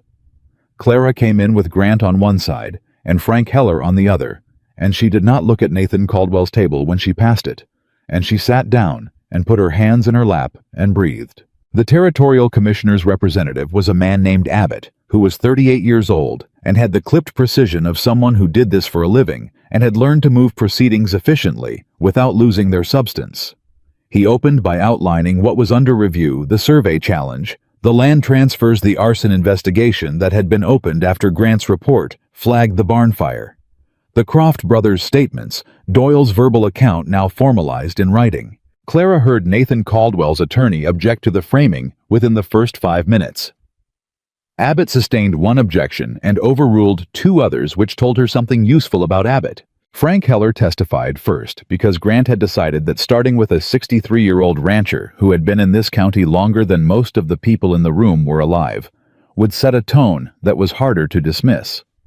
Frank testified in the flat, direct way he did everything, what he had seen at his ranch, what the horses had done, what the coyote attacks had looked like before and after. He was not dramatic about it. He didn't need to be. The facts were dramatic on their own. Caldwell's attorney tried to frame the cooperative arrangement as a commercial scheme that Clara had constructed specifically to manipulate the banknote situation. Frank looked at the attorney with 40 years of accumulated patience. "Son," he said, "I've been losing cattle for 8 months. I didn't sign on to a cooperative because Clara Whitmore needed my money. I signed on because her horses saved my herd, and I wasn't going to pretend otherwise." The attorney tried 2 more approaches, and Frank answered them both the same way, plainly, without defensiveness, with the immovable certainty of a man reporting what he had seen with his own eyes. The attorney moved on. Grant testified about the survey documents, about the Morrison transfer, about the development concerns registration, about the connection to Caldwell's attorney's wife. He was precise and he was thorough, and he had documents for everything, because Samuel Grant had learned 30 years ago that the difference between a claim and a fact was usually a piece of paper. The Croft brothers' statements were read into the record. Doyle's written account was read into the record. Clara watched Nathan Caldwell's face during both readings and saw something she had not expected to see. Not defiance, not calculation. Something that looked for a moment almost like exhaustion. Like a man who has been carrying a heavy thing for a long time and has in this room finally been asked to set it down in front of people. Then it was Clara's turn. She stood up and walked to the front of the room, and she was aware of every person in that assembly. The ranchers who had mocked her at the auction, the men who had stood in her yard after Thomas's burial and waited for her to fail. Frank Heller with his arms crossed and his jaw set, Ethan against the back wall with the stillness that was his version of solidarity. She was aware of all of it, and she stood at the front of the room, and she thought of what Ethan had said at the fence 3 nights ago. not legal arguments. That. She told them about the auction. She told them about Thomas and what he had believed about the horses and why he had believed it.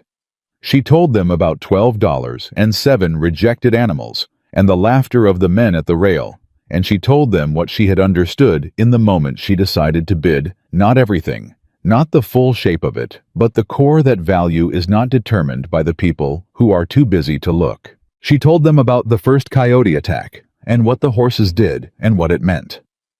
She told them about Frank Heller coming to her gate and the Heller Ranch and the 6 men watching at the fence at sunrise. She told them about the barn fire and what she had felt standing in the orange light watching 3 months of winter feed turn to ash, and she told them that what she had felt was not defeat. She told them about the stake holes in the north fence line and what they had told her about the timing of the attack. She told them about Nathan Caldwell coming to her porch with his hat in his hands and his patience wearing thin. She said, "He told me that sometimes the kindest thing a person can do for themselves is recognize when they're fighting a battle they can't win. And I want to be clear about something. He was right that I should recognize that. He was wrong about which one of us was in that battle." The room was quiet. She said, "My husband believed that the things people throw away are sometimes exactly the things that save you. He believed it about horses, and I believe he believed it about people too. I am standing here because I was willing to see what 7 animals were worth when nobody else was looking. And I am asking this hearing to see what this land is worth, what this ranch is worth, when someone with enough money has been working very hard to make you look the other way." She sat down. The room stayed quiet for a moment that felt longer than it was. Then Frank Heller uncrossed his arms and put both hands on his knees and nodded once the way. Frank Heller nodded when something was settled, and the man beside him did the same, and Clara looked at her hands in her lap and breathed. Abbott called a recess. In the hallway, Ethan came to her, and Grant came to her, and Frank came to her, and what Frank said was, "Thomas would have liked that." And what Grant said was, "That was exactly right." And what Ethan said was nothing at all, because he put his hand briefly on her shoulder, and that was sufficient. Caldwell's attorney made his case after the recess. He was skilled, and he was thorough, and he constructed the most favorable possible version of events, business decisions made in good faith, a survey discrepancy identified through routine process land acquisitions that were legal and above board, a woman who had suffered a loss and was seeing patterns where there were only coincidences. He was persuasive in the way that skilled attorneys are persuasive by making the complex seem simple and the deliberate seem accidental. Abbott listened to all of it with the expression of a man who is counting something behind his eyes.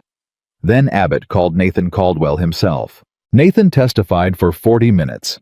He was composed and articulate, and he maintained to the end the register of a man who genuinely could not understand why his reasonable business practices had been so badly mischaracterized. He was so consistent in this register that Clara, listening, felt a brief and disorienting moment of doubt. The doubt that comes when a story is told well enough to make you question your own memory.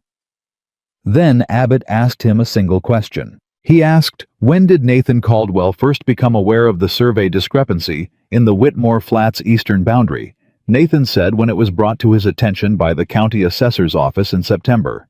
Abbott took a paper from the file in front of him and read without inflection the date on which the development concern had commissioned its own private survey of the Whitmore Flats eastern boundary. March of 1881, 4 months before Thomas Whitmore died. The assembly room went very quiet. Nathan Caldwell's attorney said something that Abbott overruled before it was finished. Nathan Caldwell sat in the witness chair, and for the first time in the entire proceeding, he had nothing to say. His face did not collapse. It was not the collapse of a man exposed. It was something more complicated than that, the stillness of a man who has been running a very long race and has just in public run out of road. Clara looked at him. She did not feel triumph. She had expected to feel something like triumph, some clean, bright satisfaction, and instead what she felt was something older and less comfortable. She felt the weight of what it had cost. The barn, the sleepless months, Thomas's grave and the $12, and the men laughing at the auction rail. The weight of being the person who sees something that needs seeing and has to carry that sight alone until enough other people are willing to open their eyes. She felt all of that, and she sat with it, and she did not look away from Nathan Caldwell until he looked away first.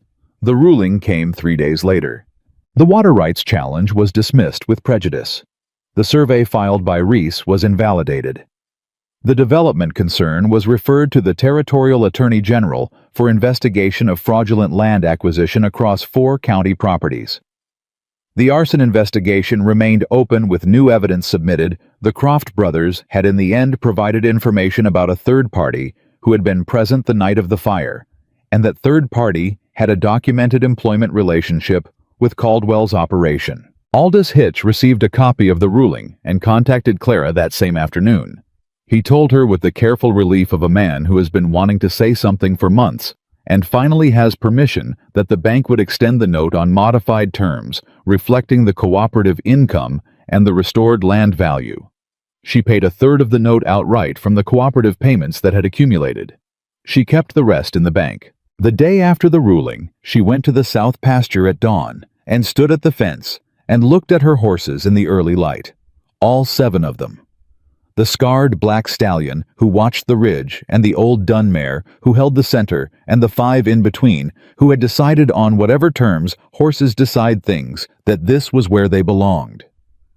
She thought about the auction yard, the $12, the laughter. She thought about Thomas, who had given her the tools to understand what she was buying and had not lived long enough to see her use them. She thought about Ethan, who was coming across the yard toward her right now with 2 cups of coffee. His boots quiet on the cold ground, his face carrying the unhurried look of a man who has decided where he intends to be. He came to the fence and handed her the cup and stood beside her.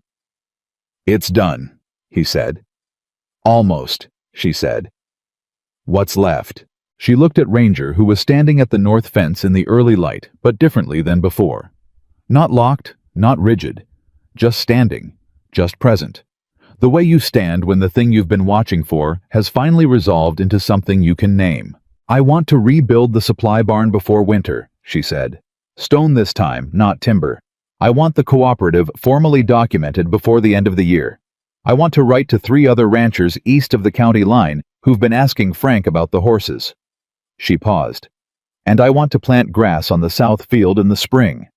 Thomas had plans for that field that he never got to.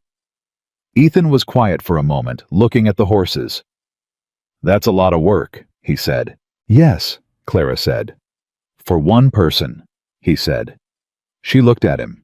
He was looking at the horses, not at her, but there was something in the set of his face that was very deliberate, very careful in the way of a man who is saying something important while appearing to say something simple. "It is," she said, "for one person." He turned then and looked at her, and in the early morning light of Whitmore Flats, with the coffee warm in her hands, and the horses at the fence, and the smoke not rising from any barn, and the ridge quiet, and the long grass moving in the first cold breath of winter, she saw in his face the thing she had been seeing for months and not naming. She named it now, at least to herself. "Ethan," she said. "Mrs. Whitmore," he said, and the ghost of the almost smile was there. "You've been here 3 months, she said. "Yes, ma'am," he said. "You could have left after the hearing," she said. "After the ruling." "I could have," he agreed. "But you didn't," she said. "No," he said. "I didn't." She looked back at the horses. Ranger had moved from the north fence to the center of the pasture, which she had never seen him do at dawn before. He stood in the pale morning light with Belle beside him, and the other horses around them, and the whole arrangement had the quality of something that has found after a long time in motion its natural resting place. She thought about Thomas leaving her a box of papers, and a man's belief in 7 horses, and the certainty that what the world threw away was worth retrieving. She thought about what it meant to build something that lasted. "Stay," she said.